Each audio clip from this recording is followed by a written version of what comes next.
बिस्मिल्लाहिर्रहमानिर्रहीम। मैं हूं ज़हूर दुरानी। कुछ अर्सा कबल जो है वो इंटरनेशनल बैन अवी इदारों की जानिब से एक सर्वे आया था। उस सर्वे में ये बताया गया था कौन से पाकिस्तान में सरकारी इदारे करप्शन में किस सतह पर हैं। उसमें पहला नंबर जो है वो पुलिस का आया था पंजाब में। तो पंजाब में जो पुलिस की करप्शन है, जो करप्शन पुलिस करती है, वो उन वो सिस्टम उनको करप्ट बना रहा है। उसकी कुछ वजूहत हैं, आज वो मैं डिस्कस करना चाह रहा हूँ। पहली बात तो ये है कि आप जब एक तफ्तीशी को, एएसआई को 60,000 रुपया तनख्वाह देंगे और 24 घंटे उससे ड्यूटी लेंगे, तो यकीनन इस तरह से मुमकिन नहीं है कि वो 60,000 रुपये ड्यूटी करें। पहली बात तो ये है, मैं एक मिसाल देता हूँ कि किसी तफ्तीशी ने आज के दिन ड्यूटी ज्वाइन की है, पुलिस ज्वाइन की है, सुबह से उसकी ड्यूटी स्टार्ट हो गई है। अब सुबह वो बेचारा ड्यूटी पे गया है, पहले जाके जो है ना उसने मुल्जिमान को यहाँ कोर्ट में पेश किया, डिस्ट्रिक्ट कोर्ट में। और यहाँ हमारे यहाँ अदालतों में एक रिवाज है, जब किसी पुलिस एहलकार को किसी मुल्जिमान को लेके जाना पड़े तो वहाँ पहले वो प्रोसिक्यूशन जाते हैं, प्रोसिक्यूशन ब्रांच में वहाँ उनसे लेन देन करना पड़ता है, उन्हें पैसे देने पड़ते हैं। वहाँ पैसे दे के आगे चल के वो कोर्ट जाते हैं। फिर जब वो कोर्ट जाते हैं तो सारा दिन उनको कोर्ट में खड़ा रहना पड़ता है, 4 बजे तक, 3 बजे तक, जब तक कोर्ट का टाइम होता है तब तक उनको घसीटा जाता है। मुल्जिमान भी साथ होते हैं, उनको तो उनके साथ रहना होता है। फिर जाकर जब एक पुलिस एहलकार वापस आता है थाना में, थाना में जब वो वापस आता है, उसने खाना भी खाना है, उसने थोड़ा बहुत रेस्ट भी करना है, लेकिन उसे शायद भागते भागते खाने का टाइम तो मिल जाता है, रेस्ट का टाइम तो बिल्कुल नहीं मिलता। इस दौरान 15 की कॉल भी आ जाती है। अब 15 की कॉल भी उसी ने अटेंड करनी है। सुबह 8 से लेकर 3 बजे 4 बजे तक कोर्ट में भी वो खड़ा रहा, फिर 15 की कॉल भी उसने अटेंड की। शाम के टाइम उसके पास कोई ना कोई इंक्वायरी मार्क होके आ जाती है, फिर इंक्वायरी भी वही करता है। रात का टाइम फिर उसका गश्त भी शुरू हो जाता है। अब रात गए 1 बजे 2 बजे तक वो बेचारा रोड पे रहता है, गश्त भी करता है, उसने ड्यूटी करनी है। फिर नेक्स्ट डे जब शुरू होता है तो उसने जाना है हाई कोर्ट। जब वो हाई कोर्ट ड्यूटी के लिए रात को 1 बजे 2 बजे सोता है, तो हाई कोर्ट ड्यूटी 8 बजे उसने हाई कोर्ट पहुंचना होता है। तो उसके लिए यहाँ से उसे लिया से 5 बजे 6 बजे 4:30 बजे उठना पड़ता है। तैयारी करने के बाद 2 घंटे 2.5 घंटे का उसका सफ़र होता है। 2 2.5 घंटे का सफ़र तय करने के बाद वो मुल्तान हाई कोर्ट पहुंचता है। वहाँ सारा दिन फिर वो ख्वार होता है अदालतों में। अदालतों में ख्वार होने के बाद शाम के टाइम फिर उसकी वापसी होती है। अब एक बंदा पूरे 24 घंटे में से, आई थिंक पूरे 24 नहीं बल्कि 36 घंटे में से, 36 घंटे में से सिर्फ 3 या 4 घंटे सोया हो और सारा दिन ही उसने 36 घंटे वर्क पे वर्क किया हो। शाम के टाइम फिर उसके जब वो वापस आता है, फिर 15 की कॉल, फिर इंक्वायरी। जब इंक्वायरी उसके पास होती है वो मेंटली तौर पे तो अपसेट होता है। जब कोई बंदा मेंटली तौर पे अपसेट होता है उसके रवैये में भी प्रॉब्लम आता है, वो हार्श भी होता है, छोटी छोटी बातों पे उखड़ता भी है। अच्छा, जब वो हाई कोर्ट जाता है पेशी के लिए, उसको कोई टीएडीए नहीं मिलता। ऊपर से जब उसको गश्त का टाइम आता है तो उसे डीजल नहीं मिलता। डीजल कहाँ जाता है? डीजल कहाँ जाता है? गाड़ी का मोबाइल जब कराना होता है, बहुत चीजें कहाँ जाती हैं। वो जो एम्प्टी शॉप में बैठा हुआ बंदा होता है, वो ना पूरा उनको डीजल देता है, ना उनको ऑयल देता है।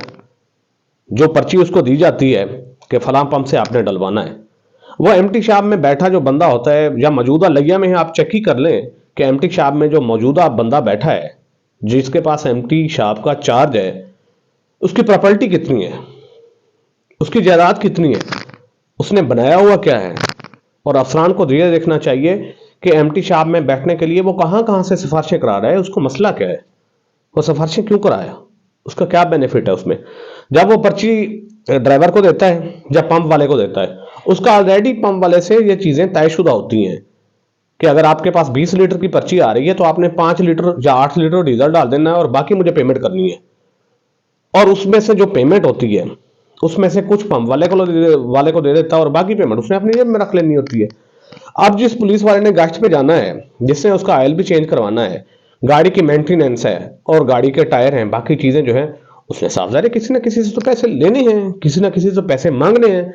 जब कोई थाने में काम के लिए आएगा, चाहे जायज काम के लिए आएगा, तो वो उनसे पैसे लेगा, गाड़ी में डीजल डलवाने के, ऑयल चेंज कराने के, मेंटेनेंस के, टायरों के। तो फिर वो करप्ट तो कहलाएगा। जब वो इन चीजों के लिए एक इदारा उसे छूट दे रहा है, छूट ही समझ लें, जब आप उसे जो है हाई कोर्ट जाने के लिए टीएडीए नहीं दे रहे, उसको एक्सपेंस पूरे नहीं दे रहे, जब उसे गाड़ी का ऑयल नहीं दे रहे, जब उसे डीजल नहीं दे रहे, मेंटेनेंस के लिए उसे पैसे नहीं दे रहे, तो इट मीन के इदारा या सिस्टम उसे खुद करप्शन के लिए कह रहा है। जब फिर वो करप्शन करता है, पैसे लेता है, जब वो ले रहा होता है तो उसके माइंड में एक और चीज भी आ जाती है कि अगर मैं डीजल के 10 लीटर के या 20 लीटर के किसी से पैसे ले रहा हूं तो इसमें क्या मसला है। अगर मैं 5,000 किसी से ले रहा हूं तो मैं 10 ले लूं, मैं 15 ले लूं, मैं 20 ले लूं, बाकी पैसे मैं जेब में रख लूं। ये इंसानी लालच भी उसके अंदर पैदा हो जाती है। और आप तफ्तीशी को 60,000 70,000 रुपये तनख्वाह दे रहे होते हैं। उस 60-70,000 में उसने खाना भी खाना है, फैमिली भी चलानी है, उसने हाई कोर्ट भी भुगतना है, उसने मेहमानों को भी कुछ ना कुछ जो उनके पास जानने वाले, आखिर में बंदा थाने में जब बैठा होता है किसी के साथ शनासाई ऐसी भी हो जाती है, जब कोई बंदा आता है तो उसकी इज्जत अफजाई करनी पड़ती है, उसे कुछ खाने को देना पड़ता है, उसे कुछ पिलाना पड़ता है, वो भी उसे करना पड़ता है, गाड़ी में डीजल भी डलवाना पड़ता है, ऑयल भी चेंज करना पड़ता है, और मेंटेनेंस को वो भी करनी पड़ती है। तो फिर क्या होगा? फिर तो करप्शन करेगा। क्यों? आप उसकी ड्यूटी का टाइम मुख्तस नहीं कर रहे, 24 घंटे के लिए उससे ड्यूटी भी ले रहे हैं और उसका मुआवजा भी नहीं दे रहे। आप एक तरफ तो ड्यूटी करने के दौरान उसकी ड्यूटी का पूरा, उसके फराइज का उसमें मुआवजा नहीं दे रहे, दूसरा जो उस पर बर्डन आपने डाला हुआ है उसका भी उसे पे नहीं कर रहे। फिर उसने करप्शन करनी है, फिर उसने लोगों से पैसे लेने हैं, और फिर आपने कुछ कर नहीं सकना, फिर सिस्टम ही करप्ट हो जाना है, फिर एक रिवाज शुरू हो जाना है।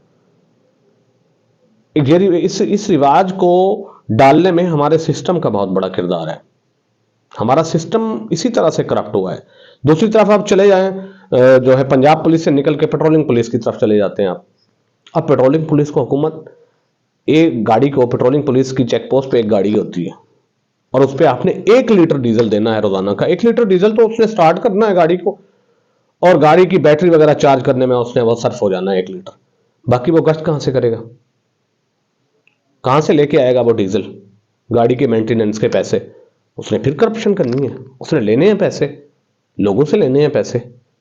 आपने उससे कहना है कि वहां वारदात हुई है, शोकाज भी आपने देना है। फिर आपने उसको कहा कि आपने गश्त नहीं किया, फिर भी आप उसे शोकाज देना है कि गश्त नहीं हो रहा, वारदातें की हो रही है। फिर वो डीजल के पैसे लेगा, मेंटेनेंस के पैसे भी लेगा और अपनी जेब के लिए भी लेगा। सिस्टम ने ही सबको करप्ट किया हुआ है। आप हम निजाम ही गलत चला रहे हैं।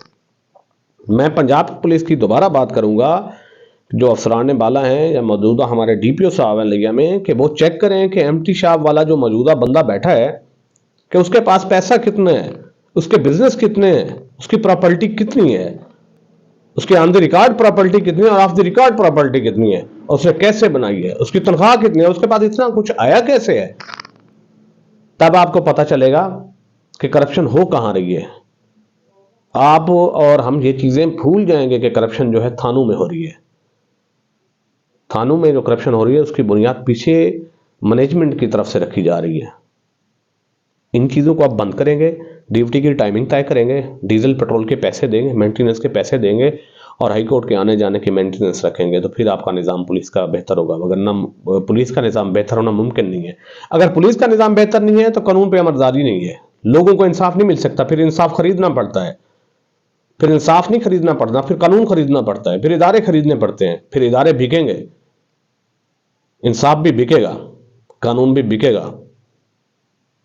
इसी तरह से सिस्टम को साफ सुथरा रखना है तो जो बिकने वाला निज़ाम है इसकी जड़ तक आपको पहुंचना पड़ेगा।